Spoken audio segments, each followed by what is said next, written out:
Hello everyone, this is Harry Kruger, Game Director of RETURNAL. Hey everyone, this is Gregory Loudon, the Narrative Director. So today we're really pleased to be here to talk about the latest free expansion for RETURNAL called Ascension. Ascension contains two modes, one being the co-op and the other one being our new endless mode called the Tower of Sisyphus. Approaching the base of the tower. Can't see the summit, but detecting unusual energy readings from inside. The Tower of Sisyphus is our new endless mode, which is intended to provide some new secrets, some new narrative content, and a new endless challenge for players to sink their teeth into.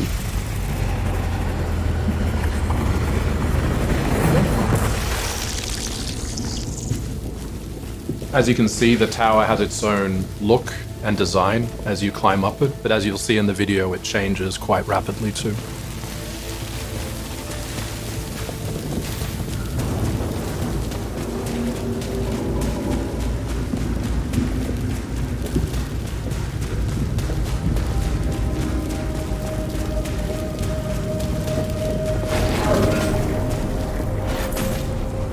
Okay, we've arrived in the tower atrium. This is a place that you'll slowly see unlocks as you go through cycle by cycle and climb by climb. It's where we deliver some story. And what you're seeing right now is basically connected to where Selene is in the story. So if you play this and you've finished Returnal, Selene will react a bit differently in subtle ways. So this is still quite early on in Selene's journey on Atropos.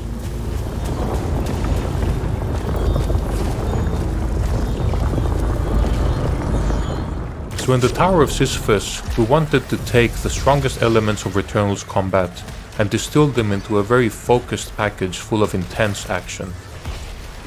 Similar to a lot of the endless modes we've made in the past, the Tower of Sisyphus also tracks your progress from room to room and phase to phase, and there's also a score that will measure your success in each run, and in order to get the best possible score you'll have a multiplier that you need to keep alive as well. This will be a very familiar element to players who have been accustomed with our previous games, and we felt this is a great way to add some depth and replayability to Returnal through a familiar package but with an entirely new twist. Yeah, when Harry talked to me about this expansion, I thought the idea of creating this infinite, sort of endless place where you could constantly climb was really great, and looking forward to you seeing more and more of it as you go ahead.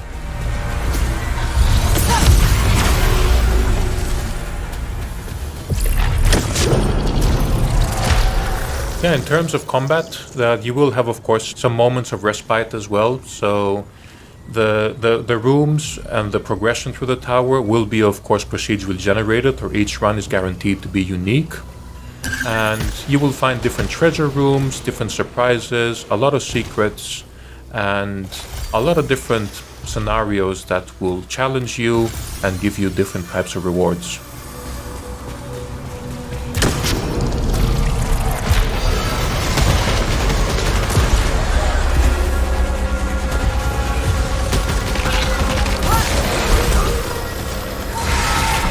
The structure of the tower is fairly straightforward. You advance to a new room, you have to dispatch the collection of enemies that appear, and once that's done, you have an opportunity to go to the translocator for the next level as fast as possible. Doing so will give you a significant bonus to your obolites and to your score multiplier. Yeah, as you could see, if you got there in time, whilst the translocator was glowing with obolites, you would have gotten a bonus. Oh, what happened here? Yeah, so that's an entirely new enemy that we have there as well. So if you do actually manage to chase that guy down and destroy it in time, it will open a portal to these bonus rooms. However, these rooms may have their own surprises. They won't always be favorable for the player, so there's a little bit of this risk-reward element associated with making that decision.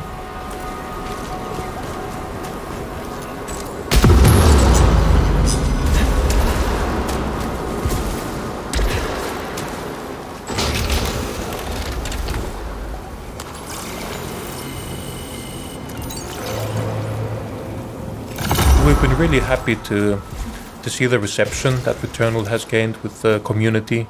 and players have responded really positively to like the core combat and the second-to-second gameplay. And we really wanted to just build an entire mode around celebrating that and also rewarding skill for players and just seeing how high you can get in the Tower of Sisyphus. Much like the myth of Sisyphus, you are destined to keep pushing the boulder up as high as you can, but death is inevitable. You will reach a point where the odds are stacked so unfavorably against you that progressing will require a tremendous amount of skill and dedication. So we'll be actually really excited to start seeing how far players can get.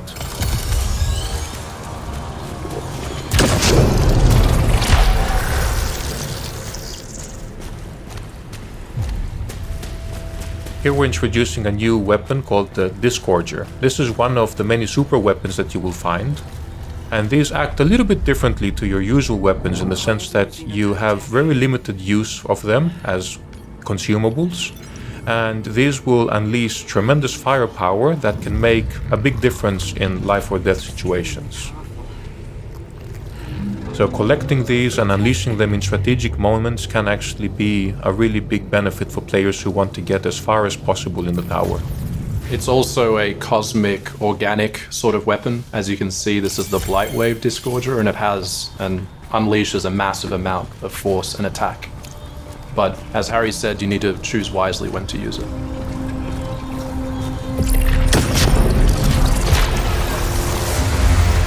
Yeah, and you can keep stacking these as you keep collecting them. And in the beginning, as you get acquainted with the content, you will likely be reaching for these a bit more frequently. Here we go. So here's a quick example of how these super weapons can really decimate your enemies. But you can stack these, and in the beginning you'll probably use them a bit earlier. But as you gain more skill in the mode and you gain access to more advanced phases, you might find yourself stacking them up and saving them for later phases where the odds will be significantly more stacked against you. So this looks quite a bit ominous actually. And there's some rewards stacked up here. So let's see what this all means for the player.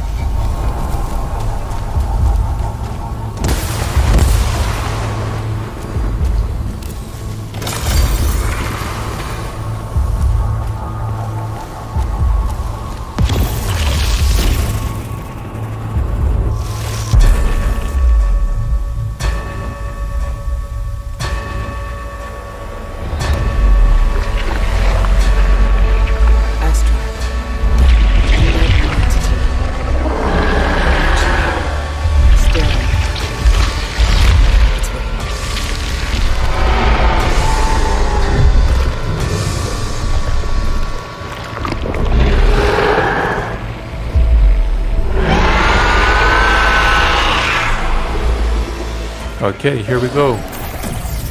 So Algos is actually the personification of pain, both physical and emotional in Greek mythology.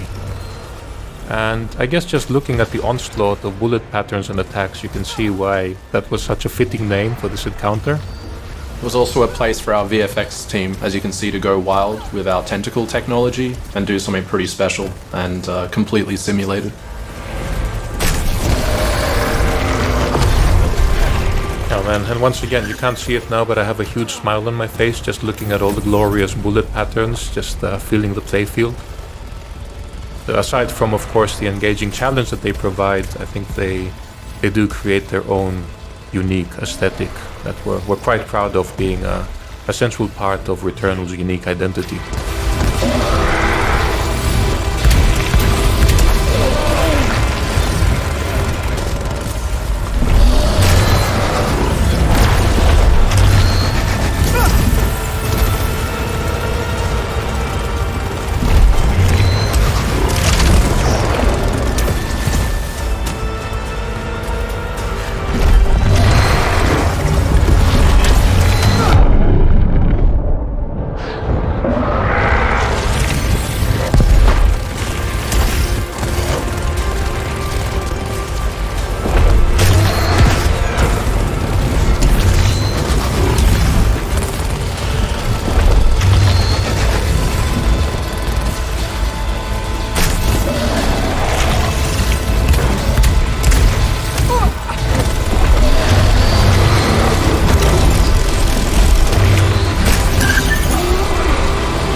Oh wow, okay, that didn't work out.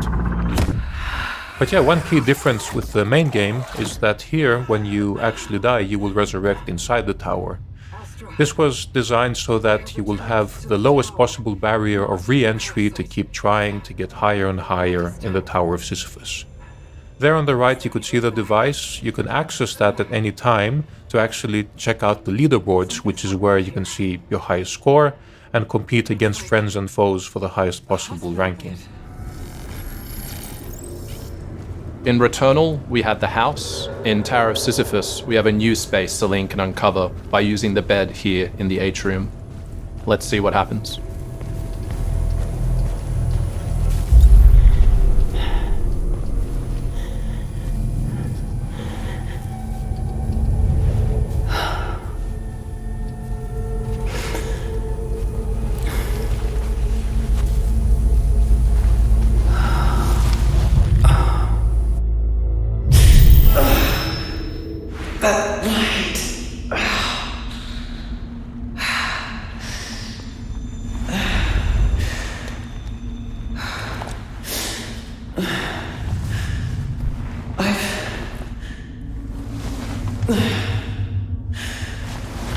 I've been here before.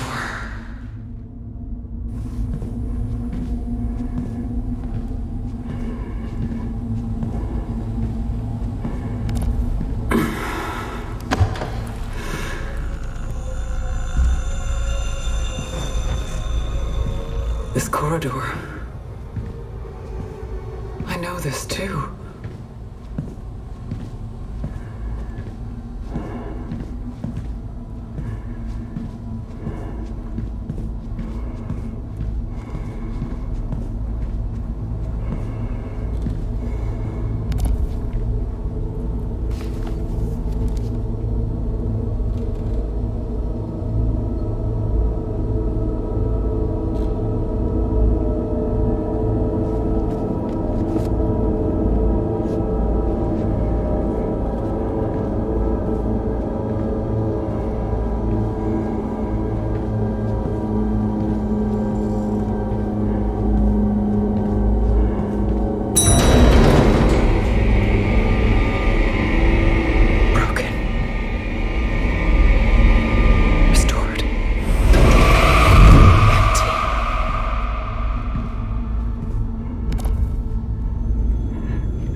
And that's just a taste of what you can experience in the Tower of Sisyphus. As you can see, it's another first-person experience. Unlike the house, though, you can return to the hospital once it is available and re-examine things and try to find the secrets within. We're just gonna jump ahead to show you a little bit of phase 2 as well. So this will happen after you've vanquished Algos.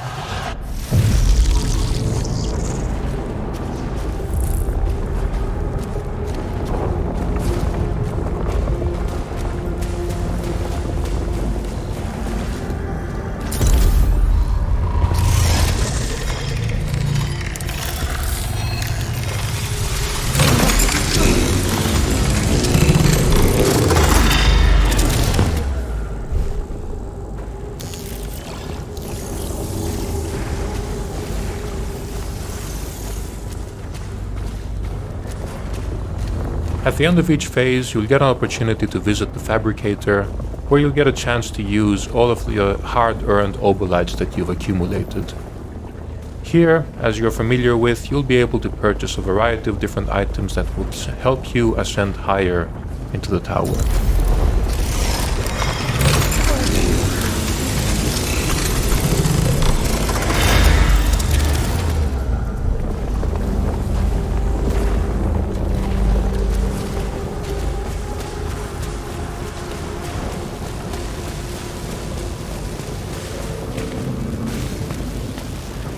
As you can see, the tower has evolved as you ascend as well, so it's not how it was at the beginning, but there is another phase that we will not show you. Is this still the tower?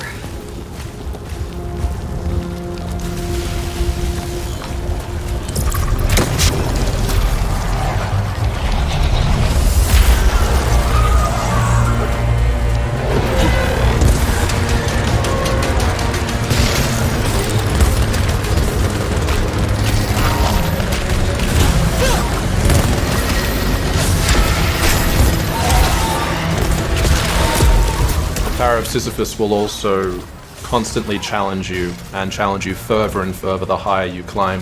The higher you climb, obviously the higher the simulation score you can receive, but the risk of going up is prevalent.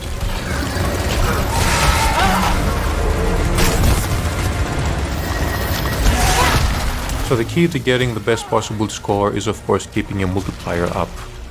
As you can see on the right now, when you're not actually engaging in combat, after a while the multiplier will start to deplete. So the mod is designed to maintain some forward momentum and keep that engagement going.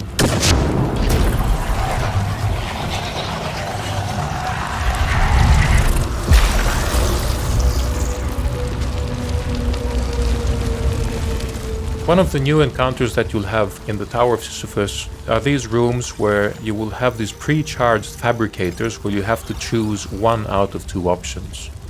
Any one you choose, the other one will disappear. So you'll have to choose wisely and make sure that they are helping your strategy in getting farther into the mode. Now we picked up a parasite and the other one disappeared. And there's actually a new type of parasite as well to be discovered if you play into the heights of the tower.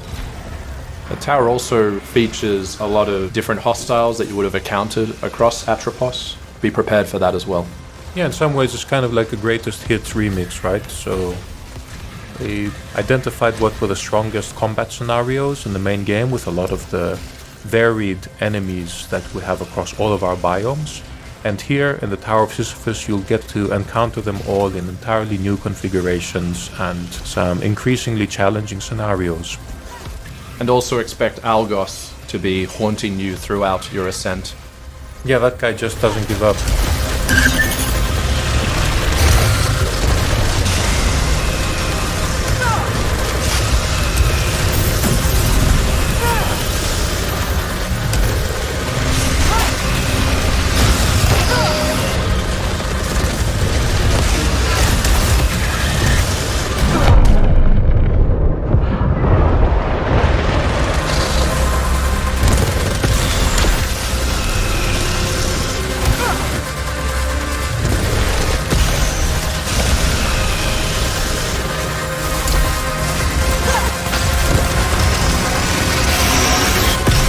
Oh man, that was a close one. We hope you enjoyed this short sneak peek into our latest expansion called RETURNAL Ascension. We really look forward to seeing how this resonates with players ahead. Thank you, everyone. Thanks for watching, everyone. Enjoy.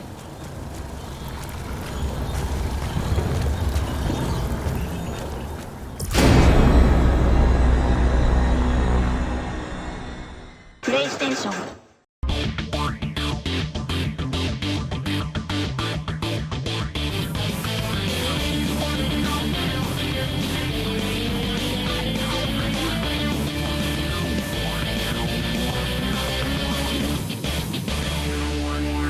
The King of Fighters 12